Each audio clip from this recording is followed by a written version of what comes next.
अस्सलामु अलैकुम स्टूडेंट्स। हम डिस्कस करने जा रहे हैं electrode potential, remaining topic of lecture number 3। अब बच्चे, इलेक्ट्रोड पोटेंशियल हम किसे कहते हैं? देखें, जब भी हम किसी मेटल की स्ट्रिप को जब किसी बीकर में मौजूद सॉल्यूशन के अंदर डिप करते हैं, तो बच्चे यहाँ पर हमने जो सॉल्यूशन लेना है वो किसका लेना है? जिस मेटल से वो इलेक्ट्रोड बना होगा उसी मेटल के हमने आइंस का सॉल्यूशन ले लेना है। लेट्स सपोज मैं कहता हूँ मेरे पास ये इलेक्ट्रोड जिंक का बना हुआ है, तो फिर यहाँ पे मैं सॉल्यूशन भी किसका लूँगा? जिंक आइंस का लूँगा। तो मीन जब किसी मेटल स्ट्रिप को उसी मेटल के आयन के सॉल्यूशन के अंदर डिप किया जाता है, तो बच्चे वहाँ पर टू टाइप्स ऑफ टेंडेंसीज हो सकती हैं। वो टू टाइप ऑफ टेंडेंसीज कौन सी हैं बच्चे? फर्स्ट टेंडेंसी वहाँ पर ये हो सकती है कि जो मेटल के एटम है, मतलब अगर ये जिंक था तो जिंक के जो एटम हैं वो इलेक्ट्रॉन को लूज़ करें और इलेक्ट्रॉन को लूज़ करके वो पॉजिटिव आयन की फॉर्म में कहाँ पे चले जाएं? सॉल्यूशन के अंदर चले जाएं।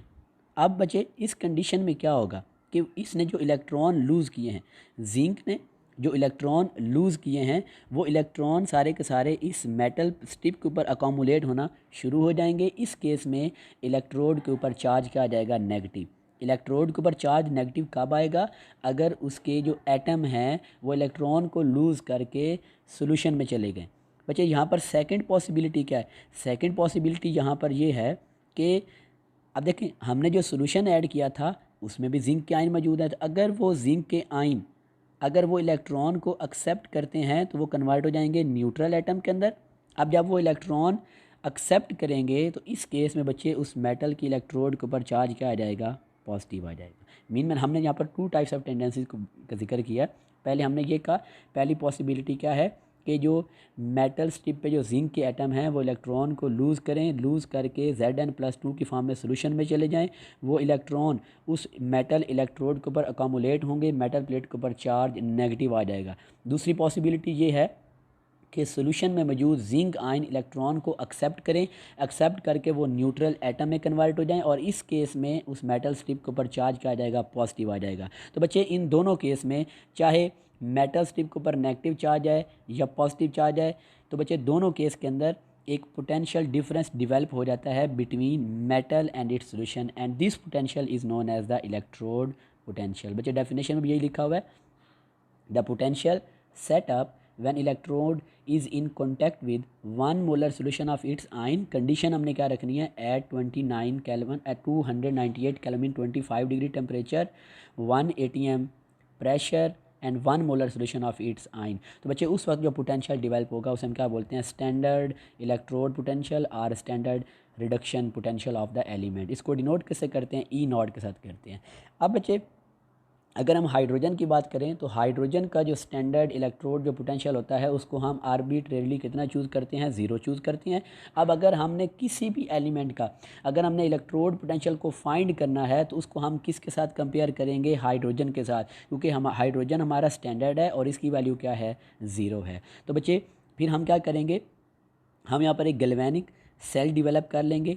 एक हाफ सेल के अंदर हाइड्रोजन को डिप करवा देंगे, मतलब हाइड्रोजन होगी, और दूसरे सिचुएशन के अंदर हमारे पास वो एलिमेंट होगा जिसका हमने रिडक्शन पोटेंशियल को फाइंड करना है। तो बच्चे देखें, सेकंड बात, इलेक्ट्रोड पोटेंशियल जो है बच्चे ये उस वक्त सेटअप होगा जब मेटल पीस को हम उसके आयन के अंदर रखें, और बच्चे आयन के अंदर रखेंगे तो वहाँ पर जो है वो इक्विलिब्रियम आ जाएगा। किस किस के दरमियान? Between atoms of the metal and ions in the solution. Mean कुछ ऐसे एटम्स होंगे जो इलेक्ट्रॉन को लूज़ करके आयन की शक्ल में कन्वर्ट हो रहे होंगे, और कुछ ऐसे होंगे जो आयन की फॉर्म में पहले थे वो इलेक्ट्रॉन को एक्सेप्ट करके एटम की फॉर्म में है। लेट्स सपोज मैं जिंक की आपको एग्जांपल देता हूँ।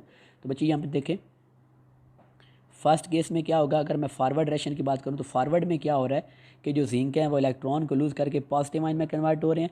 इसका रिवर्स डायरेक्शन क्या होगा कि सॉल्यूशन में जो जिंक आयन थे वो इलेक्ट्रॉन को एक्सेप्ट करके अगेन जिंक एटम में क्या हो रहे हैं? कन्वर्ट हो रहे हैं। तो यहाँ पर बच्चे क्या डिवेलप हो जाएगा? यहाँ पर इक्विलिब्रियम आ जाएगा। और बच्चे, जब भी हम उस मेटल प्लेट को अगर उस सॉल्यूशन के अंदर अगर हम डिप करेंगे तो उस मेटल के कुछ ऐसे एटम होंगे जो इलेक्ट्रॉन को लूज़ करके पॉजिटिव चार्ज में कन्वर्ट हो जाएंगे, हम बार बार वही बात रिपीट कर रहे हैं, और कुछ एटम ऐसे होंगे जो पहले आयन फॉर्म में थे, वो इलेक्ट्रॉन को एक्सेप्ट करके किस फॉर्म में चले जाएंगे, न्यूट्रल एटम के फॉर्म में चले जाएंगे। अब इन दोनों में से जो भी टेंडेंसी ज़्यादा होगी वो डिटरमाइन करेगी कि मेटल प्लेट के ऊपर चार्ज पॉजिटिव आएगा या नेगेटिव आएगा। अगर एटम इलेक्ट्रॉन को लूज़ करके पॉजिटिव आयन की फॉर्म में जा रहे हैं तो उस केस में उस मेटल के ऊपर प्लेट के ऊपर चार्ज क्या जाएगा, नेगेटिव चार्ज आएगा। और अगर इलेक्ट्रॉन को एक्सेप्ट करके अगर वो न्यूट्रल फॉर्म में आ रहे हैं तो उस केस में बच्चे उस मेटल की जो स्ट्रिप होगी उसके ऊपर चार्ज क्या आ जाएगा, पॉजिटिव आ जाएगा। और बच्चे ये उस वक्त तक रहेगा। अच्छा, फिर जब बच्चे वहाँ पर इक्विलिब्रियम अटेन हो जाएगा, मतलब जो प्रोसेस हैं अगर वो सेम रेट पर हो रहे होंगे तो उस वक्त फर्दर कोई पोटेंशियल डिफरेंस में चेंज नहीं आएगा। हम बात करते हैं जिंक भी, अभी आपको सब कुछ क्लियर हो जाएगा। अब बच्चे देखें, अब जिंक है, अब जिंक में भी टू टाइप्स ऑफ टेंडेंसीज हो सकती हैं। फर्स्ट टेंडेंसी ये है कि जिंक इलेक्ट्रॉन को लूज़ करके पॉजिटिव आयन में कन्वर्ट हो जाए। दूसरी टेंडेंसी ये है कि जिंक के जो आयन है वो इलेक्ट्रॉन को एक्सेप्ट करके न्यूट्रल फॉर्म में हो जाए।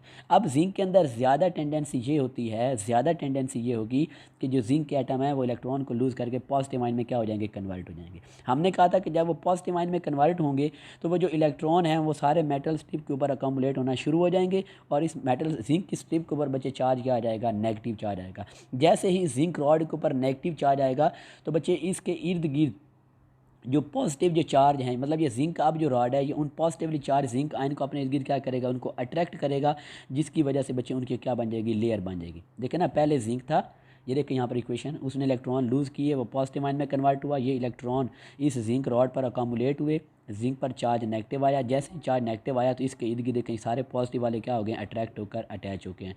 तो इस केस में जो पोटेंशियल डेवलप होगा वो बच्चे होगा जिंक का इलेक्ट्रोड पोटेंशियल। ना नेक्स्ट हम बच्चे बात करते हैं शी। हमने भी बात की थी स्टैंडर्ड हाइड्रोजन इलेक्ट्रोड, जिसका हम इलेक्ट्रोड पोटेंशियल कितना रखते हैं, ज़ीरो रखते हैं। जब भी किसी एलिमेंट का हमने इलेक्ट्रोड पोटेंशियल को डिटरमाइन करना है तो उसको हम किसके साथ बच्चे कंपेयर करेंगे, उसको हम शी के साथ कंपेयर करेंगे। अब बच्चे यहाँ पर इसके अगर हम डायग्राम देखें, ये हमारे पास शी की डायग्राम है, देखें तो बच्चे it consist of aluminium foil, इसके अंदर एक एल्यूमिनियम बच्चे फॉयल होता है जिसको हम कोट करते हैं फाइनली डिवाइडेड प्लेटिनम ब्लैक के साथ, ताकि उसका सरफेस एरिया क्या हो जाए, इंक्रीज़ हो जाए।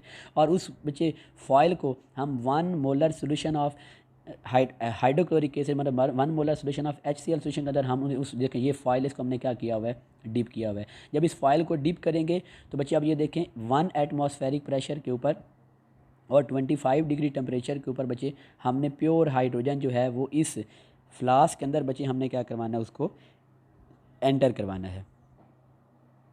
तो जब 1 एटमॉस्फेयर प्रेशर पे जब प्योर हाइड्रोजन गैस बच्चे जब वो कॉन्टीन्यूसली इस 1 मोलर HCl सोल्यूशन के अंदर बबल करेगी तो बच्चे उस वक्त प्लैटिनम एक्ट करेगा एज एन इलेक्ट्रिकल कंडक्टर और and also facilitates the attainment of equilibrium. अब यहाँ पर भी इक्विलिब्रियम आएगा किस के दौरान, between the gas and it's ions. जब इक्विलिब्रियम आ जाएगा तो फिर फर्दर जो पोटेंशियल चेंज नहीं होना। वैसे भी शी के केस में, स्टैंडर्ड हाइड्रोजन इलेक्ट्रोड के केस में हम वो जो है इलेक्ट्रोड पोटेंशियल हम आर्बिट्रेरली कितना लेते हैं बच्चे, वो ज़ीरो लेते हैं।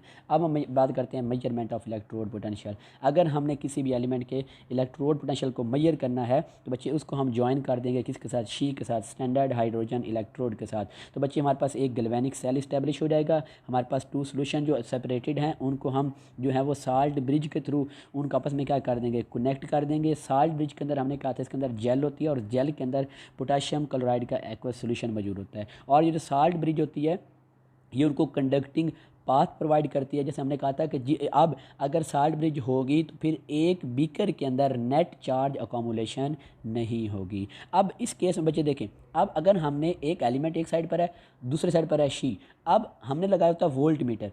वोल्ट मीटर अब हमें जो रीडिंग देगा, वोल्ट मीटर की जो रीडिंग होगी वो किसका पोटेंशियल होगा, वो उस इलेक्ट्रॉन का, उस एलिमेंट का पोटेंशियल होगा जिसका हम फाइंड करने जा रहे हैं। क्यों? क्योंकि बच्चे शी का तो पोटेंशियल कितना होता है, ज़ीरो। मीन वोल्ट मीटर पर जो भी रीडिंग आएगी वो उस एलिमेंट की आएगी जिसका इलेक्ट्रोड पोटेंशियल हम मेजर करने जा रहे हैं। अब बच्चे जो शी है ये एनोड, ये बच्चे इसके ऊपर ऑक्सीडेशन भी हो सकती है, इसके ऊपर रिडक्शन भी हो सकती है। ये डिपेंड करता है कि शी के साथ हमने कौन सी नेचर का इलेक्ट्रोड जो है वो कपल किया हुआ है।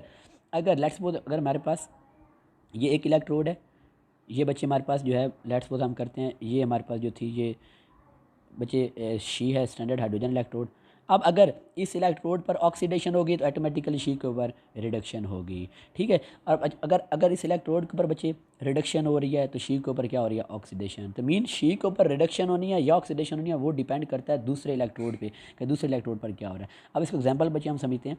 देखें, अब हम मेजर करने जा रहे हैं बच्चे जिंक का इलेक्ट्रोड पोटेंशियल। हमने बच्चे देखें गैल्वेनिक सेल हमने एक इस्टेब्लिश कर लिया है। जिंक इलेक्ट्रोड को हमने 1 मोलर बच्चे जिंक सल्फेट सोल्यूशन में डिप कर दिया, और जो शी है उसको हमने 1 मोलर HCl सोल्यूशन के अंदर क्या कर दिया, डिप कर दिया है।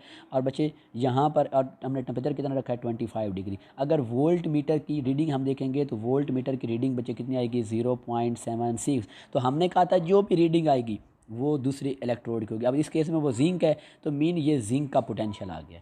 अब अगली बात हमने ये देखनी है कि जिंक का ये स्टैंडर्ड ऑक्सीडेशन पोटेंशियल है या जिंक का स्टैंडर्ड रिडक्शन पोटेंशियल है। तो बच्चे हमें पता है कि जो जिंक होता है उसको इलेक्ट्रॉन लूज़ करने की टेंडेंसी क्या होती है, ज़्यादा होती है। तो जैसे जिंक अपने इलेक्ट्रॉन को लूज़ करेगा तो बच्चे loss of electron is called oxidation. तो मीन जिंक के ऊपर क्या हो रही है, ऑक्सीडेशन। अगर जिंक के ऊपर ऑक्सीडेशन होगी तो बच्चे फिर हाइड्रोजन की क्या होगी, उसकी रिडक्शन होगी। अब बच्चे अगर जिंक की ऑक्सीडेशन हो रही है वहाँ पर हाइड्रोजन की जो शी है वहाँ पर क्या होगी, रिडक्शन होगी, ठीक है। अगली बात बच्चे, अब वोल्ट मीटर ने हमें रीडिंग कितनी दी थी, 0.76। अब अगर जो रीडिंग 0.76 है उसे हम अब क्या बोलेंगे, उसे हम स्टैंडर्ड ऑक्सीडेशन पोटेंशियल बोलेंगे या हम स्टैंडर्ड रिडक्शन पोटेंशियल बोलेंगे। तो देखें बच्चे जिंक पर क्या हुई थी, ऑक्सीडेशन। तो इस वजह से ये जो 0.76 जो वैल्यू आई है बच्चे ये किसकी आई है, this is the standard oxidation potential of zinc. क्यों, क्योंकि जिंक की ऑक्सीडेशन हुई थी। अगर हमने इसका रिडक्शन पोटेंशियल मालूम करना है तो बच्चे साइन को चेंज कर देंगे। जब पॉजिटिव जगह पर नेगेटिव लगाएंगे तो ये इसका स्टैंडर्ड रिडक्शन पोटेंशियल आ जाएगा। देखें बच्चे जिंक की ऑक्सीडेशन हो रही है और ये देखें तो एक्ट करेगी एज अ एनोड, और कैथोड की रिडक्शन हो रही है तो एक्ट करेगा, सॉरी उसकी रिडक्शन हो रही है हाइड्रोजन की तो एक्ट करेगा एज अ कैथोड। हमने कहा था एनोड पे ऑक्सीडेशन होगी और कैथोड पे क्या होगी, रिडक्शन। तो zinc will act as an anode and hydrogen या she will act as an cathode. Next बच्चे हम मेजर करने जा रहे हैं कॉपर की। अब सेम वही बच्चे कॉपर है उसको 1 मोलर कॉपर सल्फेट सोल्यूशन में डिप कर दिया, वहाँ पे हमने बच्चे शी को 1 मोलर HCl सोल्यूशन में डिप कर दिया, दोनों साइड हमने वोल्ट मीटर लगा दिया। अब इस केस में अगर हम देखेंगे तो बच्चे इस केस में जो हाइड्रोजन होती है उसकी इलेक्ट्रॉन लूज़ करने की टेंडेंसी वो क्या होती है, ज़्यादा, किसकी निस्बत, कॉपर की निस्बत। मीन फिर हाइड्रोजन पे इस केस में ऑक्सीडेशन होगी, कॉपर की रिडक्शन होगी, ठीक है। अब जो वोल्ट मीटर ने अब हमें जो वैल्यू दी वो कितनी थी, 0.34। अब पहली बात तो ये है कि जो भी वैल्यू आएगी वो हाइड्रोजन की नहीं होगी, वो दूसरे की होगी। मीन ये किसकी वैल्यू आ चुकी है, ये कॉपर की वैल्यू आ चुकी है। वैल्यू क्या आ गई है, प्लस 0.34। अब हमने नेक्स्ट ये बताना है कि ये कॉपर का स्टैंडर्ड ऑक्सीडेशन पोटेंशियल है या कॉपर का स्टैंडर्ड रिडक्शन पोटेंशियल है। तो बच्चे देखें इस केस में चूंकि ऑक्सीडेशन तो हाइड्रोजन की हुई है, कॉपर की रिडक्शन हुई है, तो इस वजह से हम बोलेंगे this is the standard reduction potential of copper. उसकी वैल्यू कितनी आ चुकी है, प्लस 0.34। अगर इसको हमने ऑक्सीडेशन पोटेंशियल में कन्वर्ट करना है, इसका साइन चेंज कर दें तो बच्चे फिर कॉपर का ऑक्सीडेशन पोटेंशियल कितना आ जाएगा, माइनस 0.34। अब इक्वेशन बच्चे यहाँ पर देख लें, जो एनोड है उस पर ऑक्सीडेशन होगी तो हाइड्रोजन की ऑक्सीडेशन हो रही है, कॉपर की रिडक्शन हो रही है, that will act as a cathode. तो मीन इस तरह हम किसी भी एलिमेंट को हाइड्रोजन के साथ कपल करके उसके हम इलेक्ट्रोड पोटेंशियल को मेजर कर सकते हैं। ओके स्टूडेंट्स, अल्लाह हाफिज़।